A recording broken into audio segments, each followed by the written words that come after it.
Today I'm going to be opening up the Fast and the Furious set. It's the Hot Wheels Premium Motor City Muscle, and this is one of my favorite sets that they've put out more recently. I know a lot of the other ones have been import tuners and different things like that I'm not super interested in. Some of these are a little bit more iconic outside of the movie and actually in the movie as well. So I'm going to go ahead and get started. I've already actually sliced the bottom of these. That's kind of a little pro tip that I could come up with. Not that I'm a pro by any means, but it is a way to get these cars out of here. You just take the X-Acto blade and you just slide right across the bottom. And that's a pretty effective way of getting the car out while maintaining the package. Now I do get 2 of each set, or even each Hot Wheel that I usually get, one to open and then one to maintain. But when I'm done displaying them, what I'll do is I'll put them back in here and then store them away in the box, and that preserves everything. So I'll go ahead and start out with this one. This is the 61 Impala. Definitely not my favorite car. I know it's an iconic vehicle to a lot of people, and if I had a real one, it'd probably be worth a boatload of money. The graphics on the box are pretty sharp. Actually make it look a little bit better than even what the car itself looks like. Back of the box, of course, the standard information. No one really cares. I'll go ahead and pop it open. So, here's the car. And the biggest thing with this car is it looks like a spacecraft to me. And this is not a critique of how Hot Wheels did it, but just of the car styling in general. It looks like something you would see on the Jetsons, and I just wasn't a huge fan of how round the top of that car was. So, generally it's a nice car, the color and the styling down the side, but you know, if that was a 57 Chevy with that coloring and those rims, that'd be a hot car, but this is just not one of my favorites, and I'll probably get condemned for that, but go ahead and set that one down there. The next one is the 66 Chevy Nova. Now, I'm not a huge Chevy Nova fan, but this is a sharp looking car. I am blown away by the styling of this, and I did not realize that the Chevy Nova kind of had that stretched out look. I always thought Chevy Novas were kind of a chopped up version of the Chevelle, but this is a good looking car, and I really like the packaging on this one. The packaging on this is probably the best with that kind of night atmosphere there and with the lights and everything else. So I'm going to pop that one out. So looking at this, the styling is pretty solid. So I would say this could be kind of the sleeper car of the set. It's got some metallic to the finish, just a little bit. It's not my favorite color. This is really an ugly color, but the rims and everything else just looks so sharp on this. You know, they're kind of that Krieger deep dish style rim, and the detail on the doors and you know, even down to having the symbols on the side, the emblems on the side. This is a good looking car. Tons of detail around there on the tampo, and that's, I have to imagine, really hard to do to get that perfect. So this is probably the sleeper car of the pick. You know, I don't think it's necessarily a hot one. I think they're pretty readily available, but definitely a really good looking car. All right. Moving on to the third one of the set, we have the Grand National, and I think this has been the favorite for a lot of people. When I went to pick these up at Walmart the other day, they had an end cap that had just been put out, and there was not a single Grand National. So I'm guessing whoever got to there before I did grabbed pretty much all of them. Well, actually, in fact, all of them. It is a good-looking car. Again, not a huge fan of the Grand National otherwise. I know it's an iconic vehicle to a lot of people, but it was just hard for me to get around the fact that it's a Buick, and my grandpa drives a Buick. So, but yeah, it's the 87 Buick Grand National GNX. So I'll go ahead and open this up. And it is a really sharp vehicle, you know, it kind of has a gangster look. Let's see if I can get that to focus. It's hard to get black to focus on there. There we go.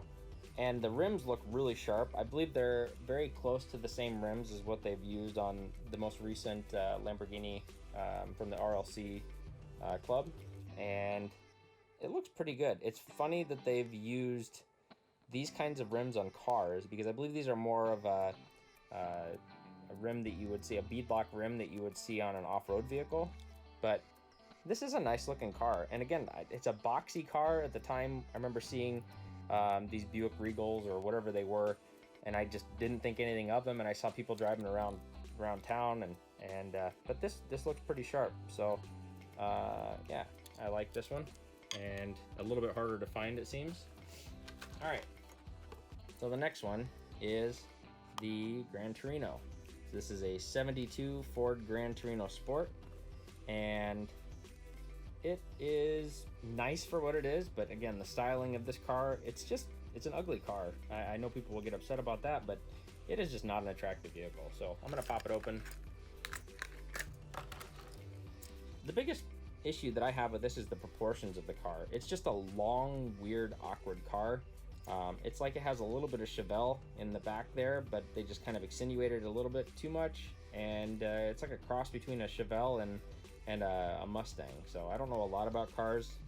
So I know I'm probably butchering that.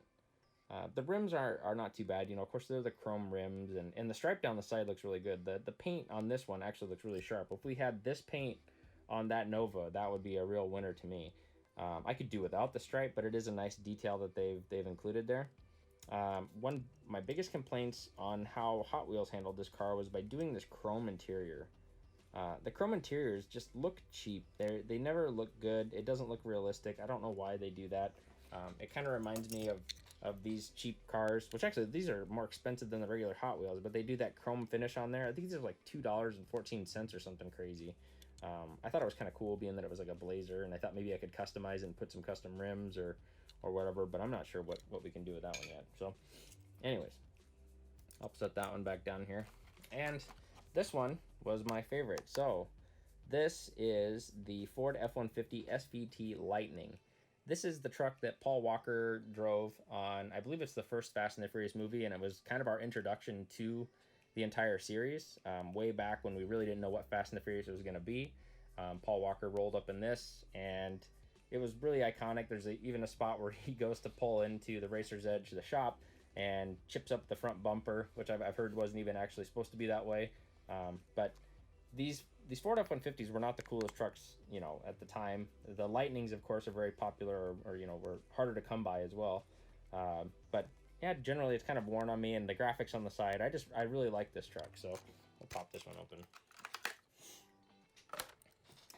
So this was the one that I thought was going to be hard to find, and it was pretty hard to find up until recently. I think the Walmart in our local town here, that's about 20 miles from me, they got a set in, and of course they went right away, and I was able to grab some miscellaneous ones, but I ended up having to grab another set off of eBay or off one of the Facebook groups. And then just last week, I went into Walmart to kind of do my weekly check, or, you know, I guess semi-daily check every other day or so, and there was a ton of these. So there was a whole end cap full of the cars, like I was saying earlier, no Grand Nationals, but 15, 20 of each other one. So yeah, this is definitely my favorite out of all of them. I think a lot of it because Paul Walker drove it, and of course, you know, Paul Walker's passed away, but the movies just haven't been the same without him in there. And yeah, I'm a huge fan of these cars and of the time that these movies were coming out. So but yeah, it's a pretty nice set. I'm pretty happy with it. They cost quite a little bit of money. As anyone that buys the premiums, you know that they're $550, $6. So you're looking at about $30 for the whole set. And that's if you can find it in the store. Unfortunately, everything's kind of turned to, you know, scalpers. Everyone's got to have 10 or 20 of the same car over and over again. So you're lucky if you're able to find it for that, you know, $5, $6. I think that I've seen them going for about $40, and I think it's worthwhile. I know you can buy the individual cars, so if you were to buy just the Grand National and the F-150, you're probably gonna have $25, $30 into it by the time you get it shipped to you. Then that's even without somebody, you know, trying to gouge you on the price. Just by the time you ship cars, it just costs a little bit of money. So but generally I think they're worthwhile, and they're really nice.